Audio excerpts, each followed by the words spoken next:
a quality education. Governor Quinn and lawmakers tout the benefits of top-flight schools. The future of our economy depends on the quality of our education. It sounds good until you take a look at the condition of many of the state's schools. Built to educate baby boomers, a generation now retiring.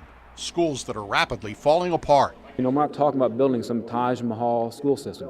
We're trying to take care of what we have. The national cost to fix and maintain old schools is believed to be around $270 billion. The problem? There is no national database for an accurate estimate. The Cowden-Herrick district suffering a drought when it comes to money, drowning in water every time it rains. Trash cans to catch rain caused by leaky roofs, a lack of state money to make the needed fixes. Cowden-Herrick's lost $1.3 million in the last 5 to 6 years in general state aid.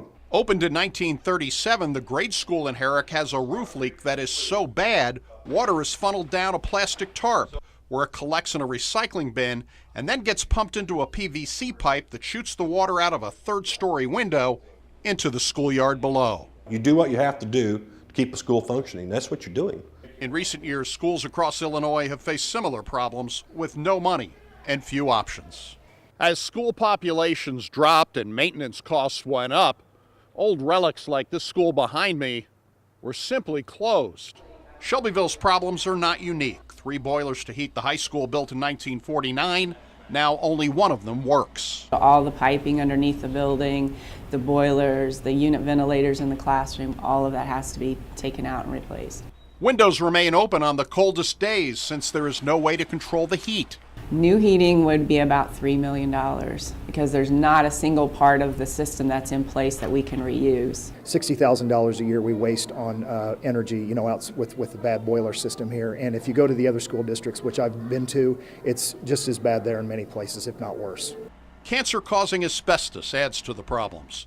We found piping in a classroom with stickers warning of asbestos. The classroom is used for kindergartners. We also saw asbestos-wrapped piping in the Shelbyville High School held together with duct tape. Asbestos removal is another added cost for financially strapped schools. It's about a $500,000 project just to get the asbestos out before we could start doing renovations.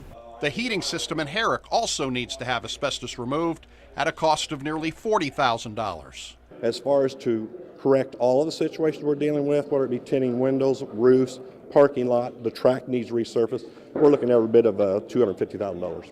Shelby County voters approved a 1% sales tax in March to fund the needed repairs. The bottom line is, without schools, good schools in our communities here in this county, you know, we don't have a future, we don't have hope. You know, it's going to cost us a lot of business. People aren't going to want to be here. The dilemma for taxpayers: pay to fix the problems now, pay more later, or simply close the school and chain the doors shut.